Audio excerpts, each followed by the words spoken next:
Bismillahirrahmanirrahim. Kita lanjutkan masih membahas tentang kitab At-Targhib wa Tarhib, yakni di bab At-Targhibu fi hifdzil farji,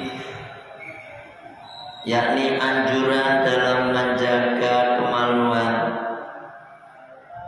Di mana kemarin yang sudah kita bahas sabda Kanjeng Nabi sallallahu alaihi wasallam, sab'atun yudhilluhumullahu fi dhillihi yauma la dhilla illa dhilluh. Ada 7 golongan Allah akan menaungi mereka fi dhillihi, pada naungannya, naungan Allah, yauma la dhilla illa dhilluh, pada hari tidak ada naungan kecuali naungan Allah Subhanahu wa ta'ala.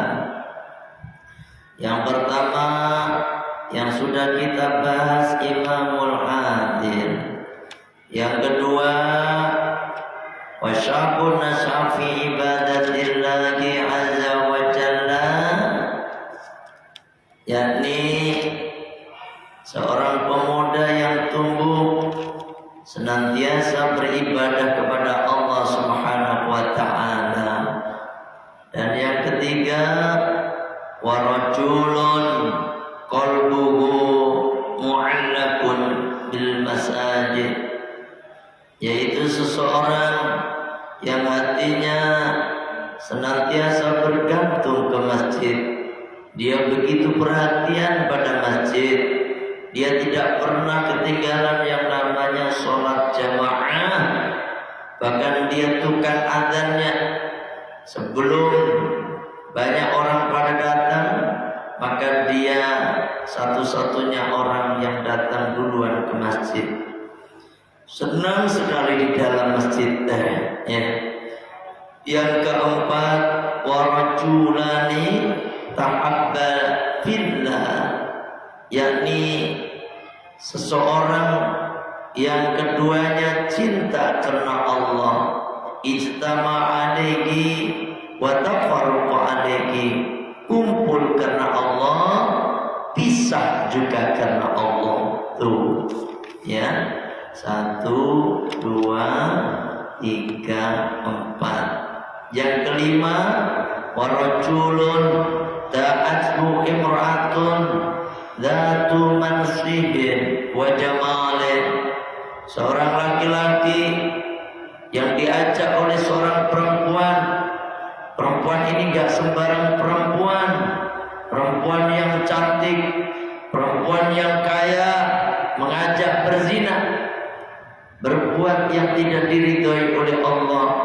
Kemudian dia berkata, ana inni akhafullah, sesungguhnya aku takut kepada Allah. Ini berat Pak, berat.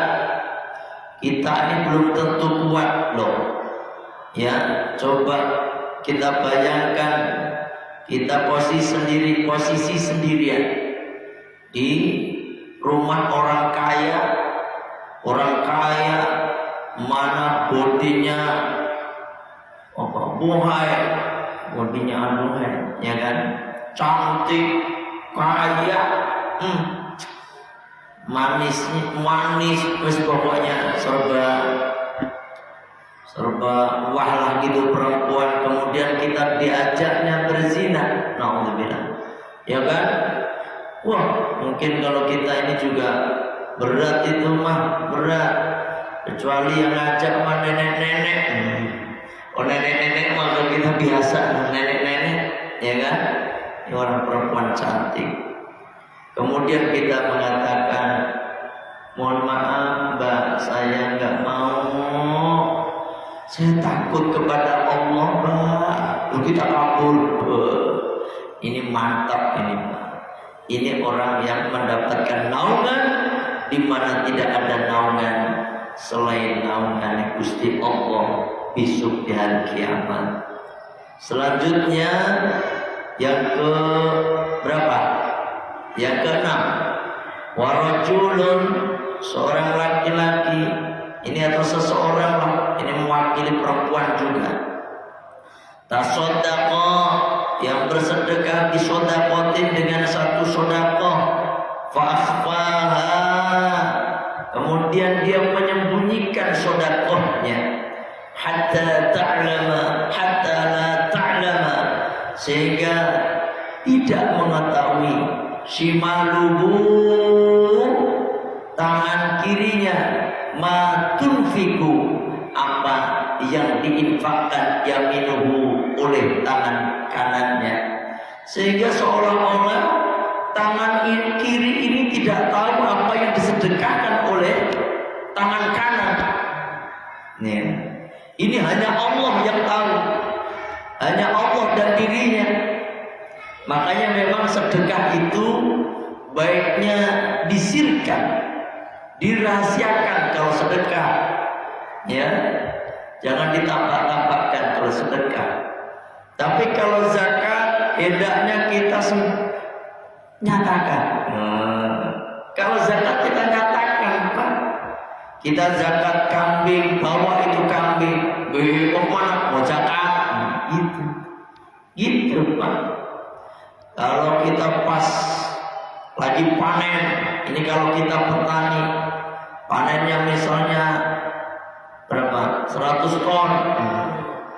Kalau ngayal jangan nanggung-nanggung. 100 ton, berarti yang dizakati itu 10 ton, ya kan? 100 ton yang kita zakatkan 10 ton. Masya Allah, banyak Pak. 10 ton kita bawa truk. Banyak orang nanya, kemana nih zakat? Gak apa-apa, lihat-lihatin orang gak apa-apa kalau zakat tuh, ya kan? Kenapa demikian? Biar yang lain pada nyontoh, biar yang lain pada niru, ya kan? Nanti kata kita pasti, lah nanti kan pamer, Pak mau pamer mau kagak itu urusan di sini Pak, di hati, ya kan? Udahlah, yang penting hati kita jaga, niat kita bayar zakat, biar orang pada meniru gitu, udah, ya kan? Ada orang mau pamer, biarin, yang penting kita kagak dalam hati kita. Itu kalau zakat kita tunjukkan, gitu Pak, ya, zakat. Kalau sedekah sembunyikan, ya bukan berarti nggak boleh, ya kan?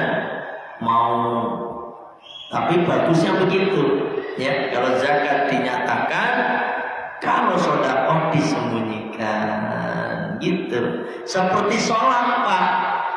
Kalau sholat wajib dinyatakan, duhur, asar, maghrib, isya, subuh, dinyatakan di mana? Di masjid, sholat jamaah. Itu apalagi laki-laki itu. Bahkan ada salah satu hadis Rasulullah menyebutkan, la sholata liman jaral masjid illa fil masjid. Tidak sah atau tidak sempurna kalau kita mengartikan, Mak. Kalau ada yang mengartikan dalam madzhab Hambali itu tidak sah orang yang bertetanggaan dengan masjid kecuali sholatnya di masjid. Itu dalam madzhab Hambali itu mengartikan tidak sah. Kalau madzhab kita Syafi'i tidak sempurna. Itu Pak, ya kan? Ya Allah, jamaah sambil ngajak-ngajak, duhur mas, ayo mas, duhur mas, berangkat mas, mantap. Itu, ya toh, itu kalau sholat wajib jamaah, berjamaah diutamakan, walaupun hukumnya sunnah muakkadah. Kalau madzhab Imam Ahmad bin Hanbal wajib sholat jamaah ngeri. Kalau sholat sendirian kagak sah. Imam Ahmad tuh. Kalau kita sunnah muakkad. Gitu Pak. Beda dengan sholat sunnah. Kalau sholat sunnah bagusnya baiknya di rumah. Itu qobliyah di rumah, ba'diyah di rumah. Itu Pak. Sholat tahiyatul wudu di rumah. Biar rumah kita tampak bersinar. Dilihat oleh malaikat-malaikat Allah dari atas langit sana. Itu tampak terang rumah kita. Karena apa? Rumah kita sering dipakai untuk sholat. Kenapa? Rumah kita sering kita pakai untuk baca Al-Quran. Gitu, sholat sunnah di rumah. Ya, ini ngaji gimana dong? Ya, kalau pas ngaji ya di masjid. Jangan terus pulang balik lagi. Yang ada mah gak balik lagi. Kalau pulang mah, apalagi nonton TV udah wes angel, ya toh. Ini ceritanya kalau nggak ada ngaji, qobliyah di rumah, ba'diyah pulang di rumah juga. Tahajud di rumah, doa di rumah, gitu. Biar rumahnya sampai terang beneran. Gitu ya Pak ya, gitu.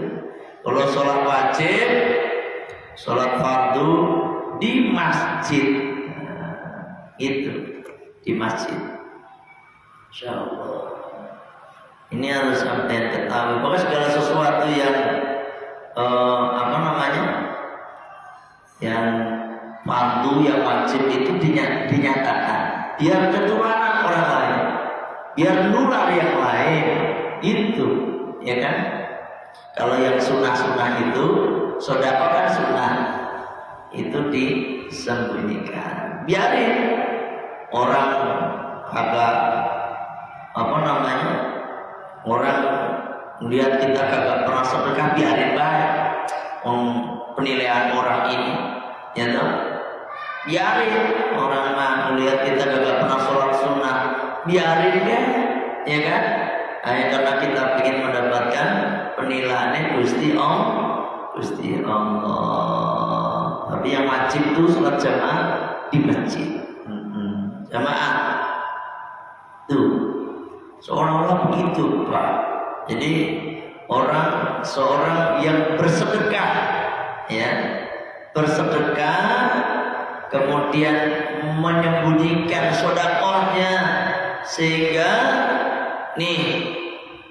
apa yang disedekahkan oleh tangan kanan, tangan kiri kagak tahu. Itu perumpamaannya gitu. Tetangga kiri kanan kita kagak tahu, itu baru top. Ya, kita lanjutkan. Itu yang ke-6, ya. Yang ke-7, warajulun dzakarallaha khaliyan fabadat ainahu, yaitu seseorang yang sendirian. Khaliyan itu sendirian, ya, berzikir sendirian. Warajulun dzakarallaha khaliyan, yang berzikir sendirian. Artinya ya di dalam rumah atau di rumah lah. Perkara sunnah ini di dalam rumah. Kalau bisa kita itu punya satu tempat khusus, ya, satu tempat khusus semacam yang musola kecil gitu loh, ya kan? Itu yang mana tempat kholwat Pak, tempat kholwat. Kita ada waktu-waktu tertentu kita masuk di tempat ruangan khusus itu, ya kamar gitu loh, terus sambil berzikir, muhasabah, membaca Al-Quran di situ, beristighfar di situ, kagak ada yang tahu. Terus sampai nangis, ya kan, karena ingat dosa. Astagfirullahaladzim. Astaghfirullahaladzim. Sambil nangis. Bagus tuh. Ya kan? Itu nanti di akhirat air mata yang keluar dari tangisan orang-orang yang kholwat sendirian, yang ingat dosanya, dia meminta ampun kepada Allah, maka air mata itu bisa memadamkan api neraka. Ya kan? Itu. Pertanyaannya, sampai pernah nangis gak gitu sendirian? Pernah nangis gak sendirian gitu? Nangis mikirin utang jangan-jangan. Besok udah. Atau banyak masalah. Itu. Ini nangisnya karena ingat banyak dosa. Ya. Ingat banyak dosa. Belum udah tua tapi dosanya banyak banget, amalnya dikit. Ya tak? Nah ini hendaknya kita sekali-kali seperti itu. Hormat dikit, ya nggak harus tiap hari. Silakan pilih hari apa kayak gitu, malam Jumat misalnya, bangun malam kali-kali jam 1, selesai subuh. Wow. Pernah nggak lagi? Siapa yang pernah bangun jam 1 sampai subuh nggak tidur lagi, isinya hanya berzikir, baca Al-Quran? Ada yang pernah ya? Wah, kalau pernah mantap itu ya. Nih 7 golongan yang besok di hari kiamat mendapatkan naungan Gusti Allah Subhanahu wa taala. Ya, guys. Semoga kita termasuk salah satu di antara yang 7 tadi. Terserahlah, sampai yang mana jangan terus belas, satu pun kagak. Kalau imamun adil itu mah kita kan bukan pemimpin, ya kan? Tapi imam ini bisa diartikan sebagai kepala rumah tangga. Kita bisa mengatur anak istri kita untuk ibadah kepada Allah, bisa, gitu, ya kan? Atau pemuda yang tumbuh kita dari kecil, kita udah buru tua ini mana, ya kan? Yang ketiga, atau kita selalu, nah ini paling tidak nih, yang ketiga ini loh Pak, yaitu yang senantiasa rindu datang ke masjid. Nah ini senang datang ke masjid. Nah, bukan tidur di masjid loh. Ini salah kaprah ke masjid, turu di masjid. Ngartiin warajul qalbu mu'allaqun bil masjid, yang nantinya senantiasa bergantung masjid. Masjid baik, tidur baik, menang ngiler lagi wis angel, ya toh. Yang itu. Ini atau sedekah yang gak ada yang tahu kecuali Allah, yang dan seterusnya kemarin. Sekarang kita lanjutkan at-targhibu. Ada satu ancaman minal liwati, dari liwat, wa ityanil bahaimi, dan apa, ngawinin binatang. Naudzubillah min dzalik. Wa ityanil mar'ati fi duburiha, dan menggauli perempuan lewat duburnya. Ini ya Allah, naudzubillah min dzalik. Jangan sampai ada. Qala Rasulullah sallallahu alaihi wasallam, la'anallah, la'ana, melaknat Allah sab'atan, pada 7 golongan. Jadi Allah akan melaknat 7 golongan.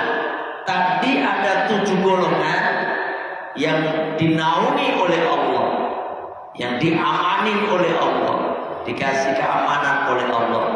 Kalau ini ada 7 golongan yang dilaknat oleh Allah, dilaknat oleh Allah. Min khalqihi, dari makhluknya, dari makhluk Allah.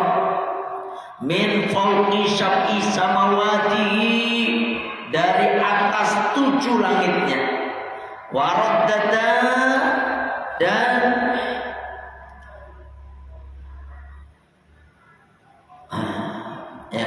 waraddata, dan mengulang-ulang al-laknata pada laknat ala wahidin atas seseorang minhum dari mereka salatan 3 kali, wala'ana, dan melaknat kulla wahidin pada tiap-tiap satu orang minhum dari mereka laknatan dalam satu laknat takfihi yang memadai.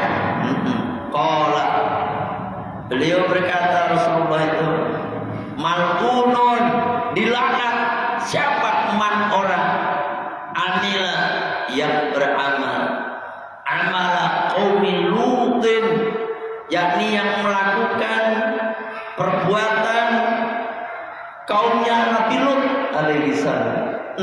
Ini Pak, amalan yang dilaknat oleh Allah, yakni laki senang sama laki, perempuan sama senang sama perempuan.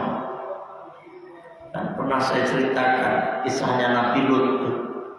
Ya Allah, istrinya Nabi Lut sendiri, dia pun termasuk istri yang bangkang dia. Ya, kenapa dikatakan istrinya Nabi Lut itu bangkang? Karena ketika Nabi Lut alaihi salam mendapatkan tamu yang tidak lain dan tidak bukan adalah malaikat. 2 malaikat, 2 tamu datang kepada Nabi Lut alaihi salam. Di mana 2 tamu ini malaikat sebenarnya ini, dia menyerupai manusia yang ganteng. Malaikat kan begitu Pak. Malaikat itu bisa mancelo putro, mancelo putri, bisa menyerupai laki-laki, bisa menyerupai perempuan. Itu malaikat, ya kan? Ini malaikat datang menyerupai seorang laki-laki yang tampan, yang ganteng, yang gagah. Assalamualaikum, waalaikumsalam, datang. Ketika Nabi Lut kaget, waalaikumsalam, dilihatnya laki-laki pada ganteng 2. Langsung Nabi Lut buru-buru, cepat masuk, cepat masuk, cepat masuk. Ketika masuk dikunci pintunya, blok. Itu tuh Pak, orang itu menghormati tamu. Jangan sampai ada kejadian yang menimpa tamunya, ya kan? Jangan sampai ada orang yang menyakiti tamunya, tamu kita. Akhirnya setelah masuk, apa kata Nabi Lut? Mas, sebentar ya. Akhirnya Nabi Lut mengeluarkan hidangan, ya kan, makanan, minuman, dihidangkan, ya kan, dihidangkan kepada ini 2 tamunya. Ketika dihidangin, dipersilakan, silakan Mas, dimakan Mas, monggo dimakan yuk, diminum Mas. Ini 2 tamunya cuma senyum aja, senyum, ayo monggo Mas, senyum aja. Akhirnya ngaku, mohon maaf ya Rasulullah Lut, ini saya utusan Allah, saya itu malaikat Allah yang diutus oleh Allah ketemu panjenengan mengkabarkan bahwasanya esok sebelum sholat subuh sampean dan umat sampean yang beriman sama sampean pergi dari kampung sampean ini, kampung Sodom namanya Pak. Kamu pergi dan jangan lihat ke belakang, karena Allah akan menurunkan azab kepada kampung sini. Itu Pak ceritanya. Terus apa? Oh iya. Tanpa sepengetahuan Nabi Lut, istrinya keluar Pak, lewat belakang, ngasih tahu RW lah kira-kira begitu. Ngasih tahu RT RW, ya kan? Tokoh di situ RT RW-nya juga begitu, doyan laki-laki, seneng laki-laki. Yang ngomong laporan, kalau ngomong bahwasanya suami saya Lut lagi punya tamu ganteng gitu. Akhirnya semua orang pada kumpul, Pak. Kumpul mengerikan, ya. Tapi itu tok, Lut buka pintunya,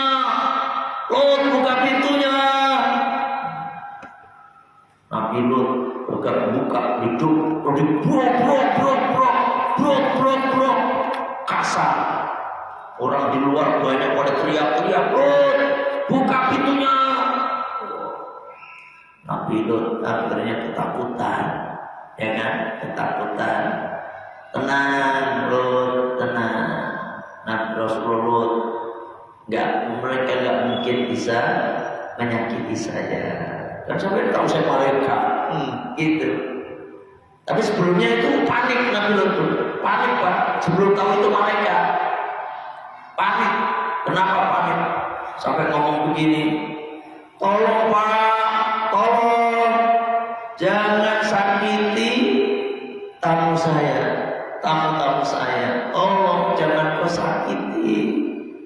Kalau kalian mau, ya anak saya itu perempuan nikahin aja. Apa jawab mereka? Saya kagak doyan perempuan gitu. Pada laki-laki Pak. Ini Pak, makanya mengerikan. Saya kagak doyan perempuan. Istri anak saya cantik-cantik kagak doyan. Begitu pengedan. Ya kan? Masya Allah. Akhirnya pamitan. Terus dia pergi. Malaikat udah pergi. Ini didobrak udah gak ada. Udah pulang. Saya udah pulang. Gitu. Ya kan? Singkat cerita, besoknya Nabi Lut, ya, dan umatnya yang beriman kepadanya, ya,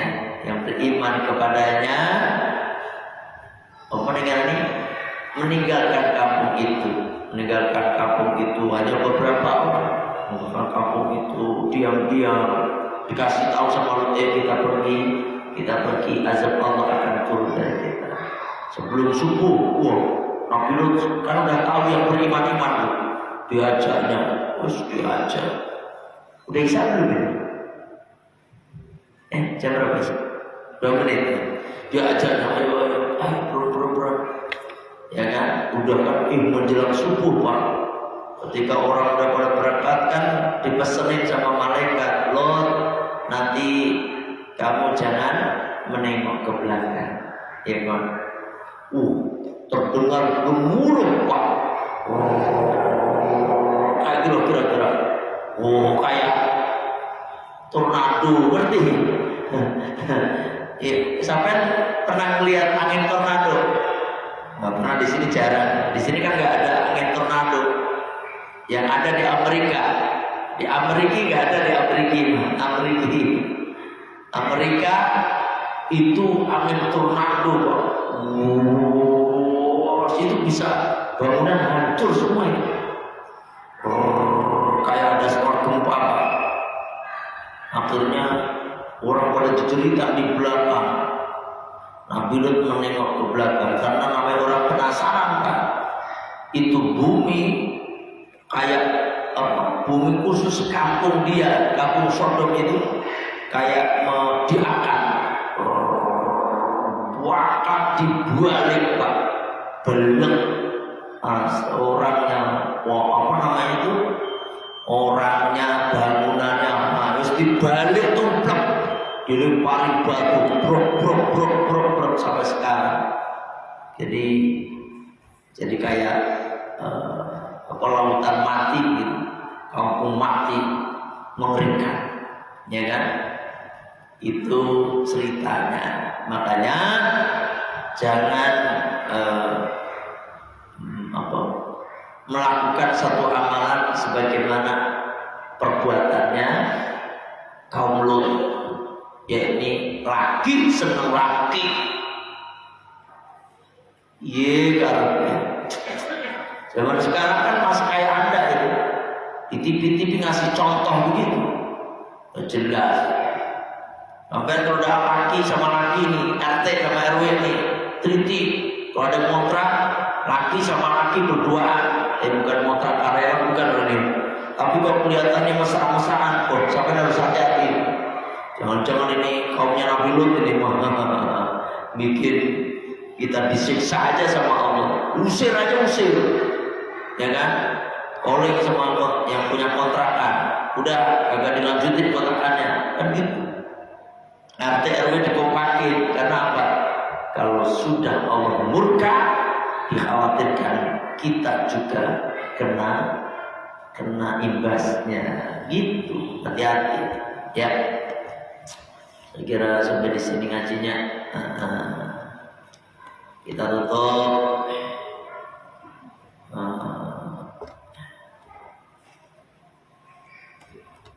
Majelis kita dengan membaca Sayyidul Istighfar. Bismillahirrahmanirrahim. Allahumma anta rabbi la ilaha illa anta khalaqtani wa ana 'abduka wa ana 'ala ahdika wa wa'dika mastata'tu.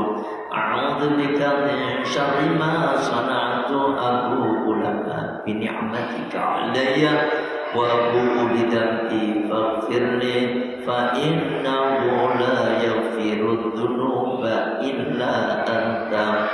Astaghfirullahal azim, astaghfirullahal azim, astaghfirullahal azim. Subhanaka Allahumma wa bihamdika asyhadu an la ilaha illa anta astaghfiruka wa atubu ilaik. Alhamdulillah. Assalamualaikum warahmatullahi wabarakatuh.